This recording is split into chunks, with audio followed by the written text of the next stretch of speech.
Now the topic is reason for the anomalous properties of the second period elements. ये बच्चों मैंने सिर्फ second period elements draw किए हैं. Lithium, beryllium, boron, carbon, nitrogen, oxygen, fluorine, neon. ये elements अपने rest of the member से, जो कि इनके ग्रुप में हैं, उनसे कुछ ही अलग प्रॉपर्टीज दिखाते हैं. And before I discuss some of the properties कि कौन सी इनकी या इनके कंपाउंड्स की प्रॉपर्टी अपने बाकी रेस्ट ऑफ द मेंबर से अलग होती हैं, लेट अस डिस्कस कि why they show the different properties. चलो, पहला size.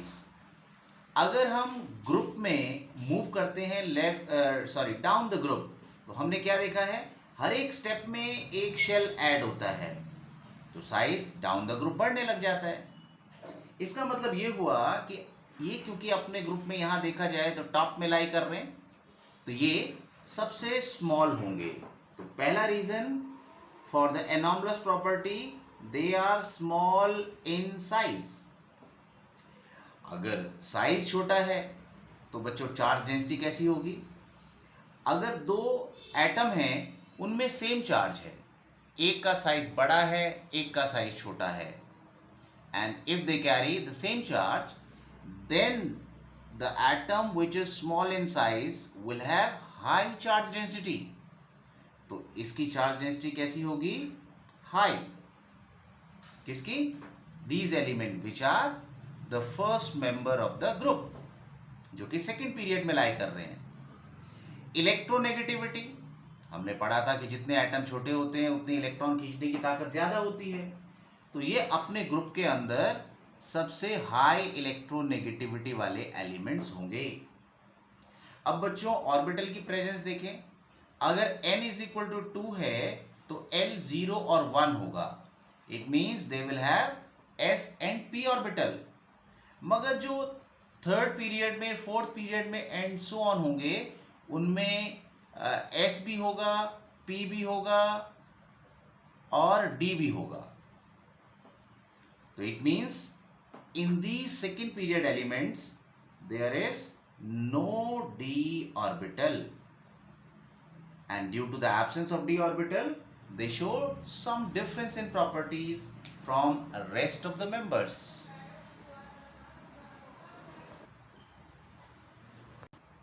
Now let us discuss what could be the anomalous properties. जैसे बच्चों लिथियम और बेरिलियम हमने कहा ये कैसे मेंबर हैं?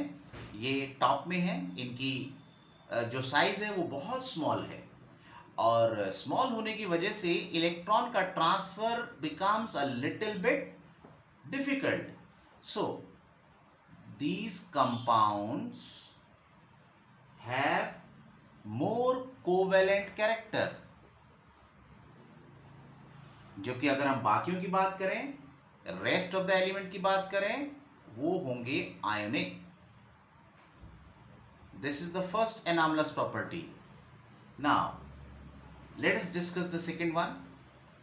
जो बच्चों स्मॉल साइज के एलिमेंट होते हैं उनका p ऑर्बिटल स्मॉल साइज का होगा और उनमें साइडवेज ओवरलैपिंग इफेक्टिव होती है.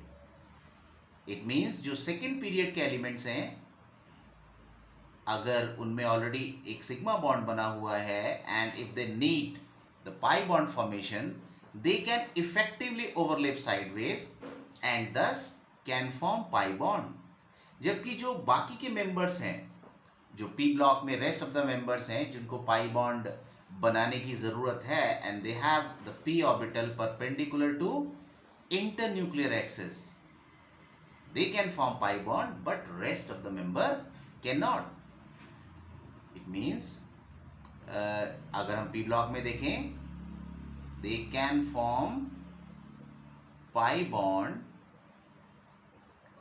while other member can't.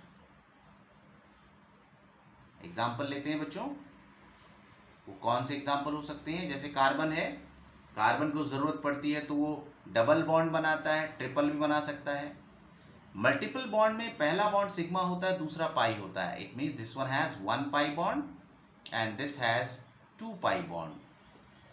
ये नाइट्रोजन ऑक्सीजन आपस में बना सकते हैं, नाइट्रोजन ट्रिपल बॉन्ड बनाता है बच्चों, आपस में 2 पाई बॉन्ड बनते हैं। तो ये जो फर्स्ट मेंबर के मैंने एग्जांपल लिए, ये बच्चों पाई बॉन्ड बना रहे हैं, but rest of the member can not form pi bond. अगर हम कोशिश करें, जैसे कार्बन के नीचे सिलिकॉन है, सिलिकॉन डबल बॉन्ड बनाए, ये पॉसिबल नहीं है ना। कार्बन के नीचे सिलिकॉन, नाइट्रोजन के नीचे फास्फोरस है, phosphorus P triple bond P बने, this is also not possible. और बच्चों हमने पढ़ा कि जो फर्स्ट मेंबर है उनके पास डी ऑर्बिटल भी नहीं होता।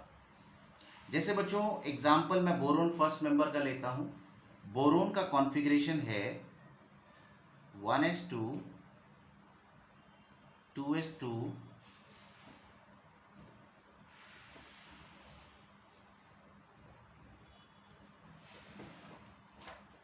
N2p1। अगर एनर्जी दे तो ये इलेक्ट्रॉन शिफ्ट कर जाएगा, so now it will have 3 unpaired electron. और यहां पर बच्चों इसने कंपाउंड बनाया लेट BF4-। यहां बच्चों 3 अनपेयर्ड इलेक्ट्रॉन है जो कि 3 फ्लोरीन से शेयर करेंगे, but it still has 1 vacant 2p orbital, जहां पर अगर कोई फ्लोराइड आयन है अपना लोन पेयर लेकर आए तो एक कोऑर्डिनेट बॉन्ड बना सकता है। तो total of 4 bond formation can be there. इसका मतलब बोरोन की कोवैलेंसी कितनी हो गई? 4। क्या इसकी कोवैलेंसी 5 हो सकती है? No, because it does not have the vacant orbital where it can accommodate more fluoride ion. Fluoride ion जो कोऑर्डिनेट कोवेलेंट बॉन्ड बनाएगा, that is donating electron pair. So for formation of more covalent bond it needs vacant space which is not available, जबकि AlF6 exist करता है। क्यों? क्योंकि इसके पास d orbital मौजूद है। Let us draw. एक इलेक्ट्रॉन 3s में, 2 हैं 3p में, तो यहां पर बच्चों फ्लोरीन शेयर कर लेगा electron, and now 1 fluoride ion can donate electron in 3p and the rest कितने और चाहिए? 3 और 3 6 चाहिए, तो 1 2 3 4 5 6 they will donate electron in 3d। तो हमने यहां पर 2 एम्प्टी d के ऑर्बिटल इस्तेमाल कर लिए, that is due to the presence of d orbital in aluminium. Hence AlF6 has the maximum covalency of 6। Now let us discuss periodic trends in chemical reactivity. First point पढ़ते हैं बच्चों, ionisation energy. Ionisation energy जो हमने पढ़ा, this is the minimum energy required to remove the valence electron from its ground state configuration. उसको हम gaseous state में लेते हैं ताकि वो आइसोलेटेड हो और इलेक्ट्रॉन उसके वैलेंस शेल से निकल जाए।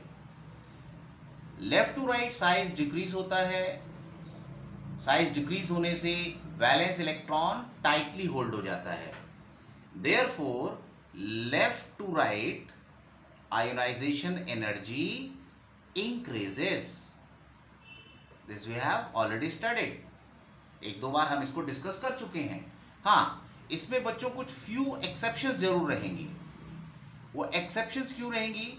जैसे कई बार हाफ फिल्ड और फुली फिल्ड ऑर्बिटल आ जाएंगे, कई बार मोर पेनिट्रेटेड ऑर्बिटल आ जाएगा, तो उनमें एक्सेप्शंस रहेगी, which we have already studied.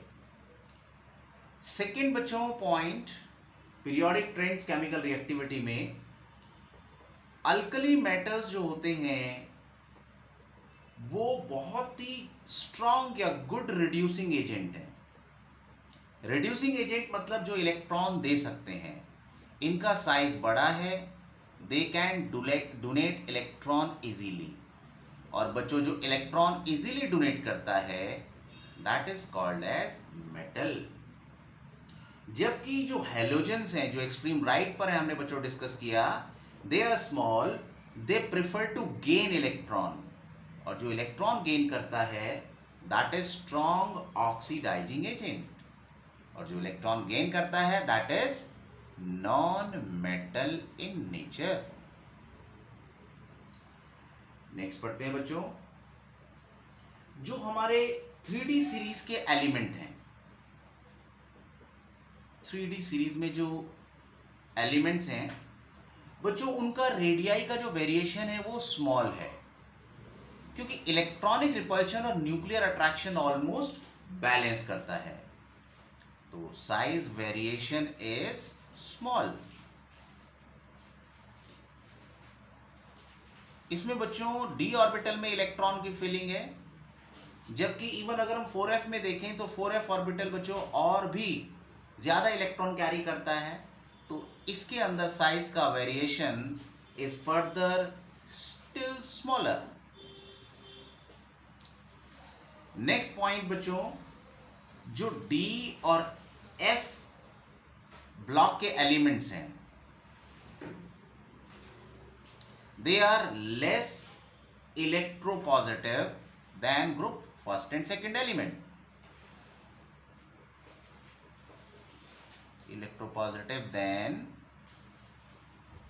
group first and second. First and second में तो एक और दो इलेक्ट्रॉन होते हैं, they can lose electron readily. So electropositive character for group 1 and 2 is more. D और F का जो इलेक्ट्रोपॉजिटिव कैरेक्टर है वो कम। अगर बच्चों हम नेक्स्ट इलेक्ट्रॉन एफिनिटी की बात करें, या इलेक्ट्रॉन गेन एंथैल्पी हमने डिस्कस किया था, जैसे जैसे हम लेफ्ट टू राइट जाते हैं it becomes more and more negative. हाँ, नोबल गैस के लिए ये पॉजिटिव हो जाएगी क्योंकि इसका कॉन्फ़िगरेशन स्टेबल है।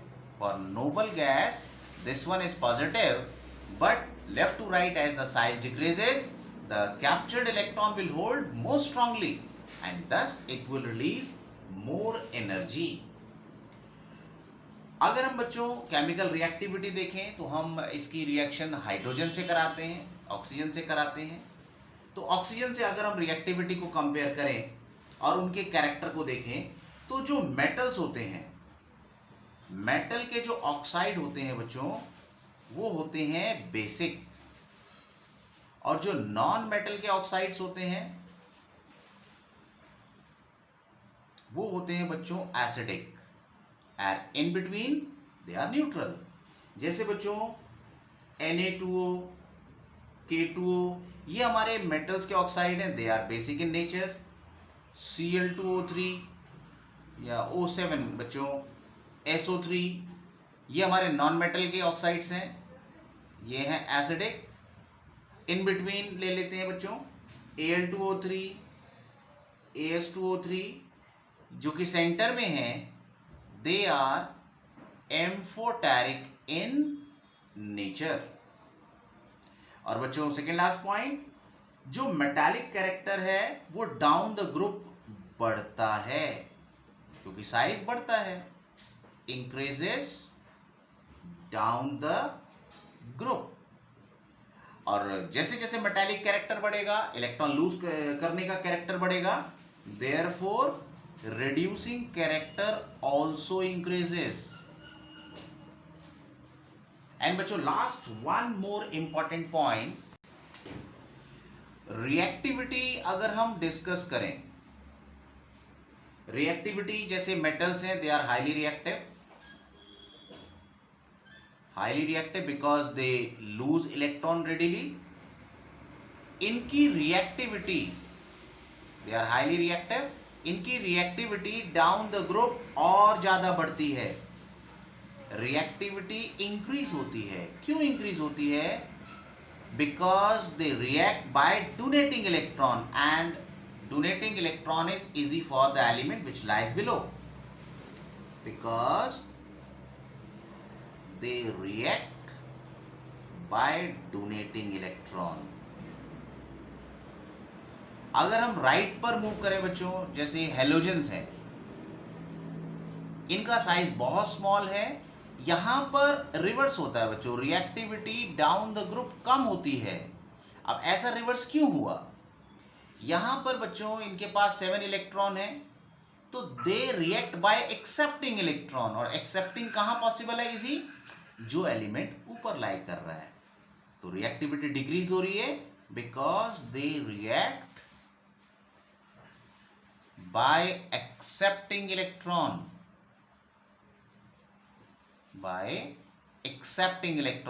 and it becomes difficult for the element which lies below.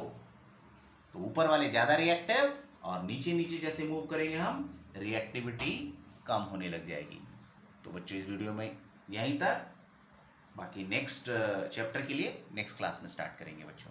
Thank you बच्चों।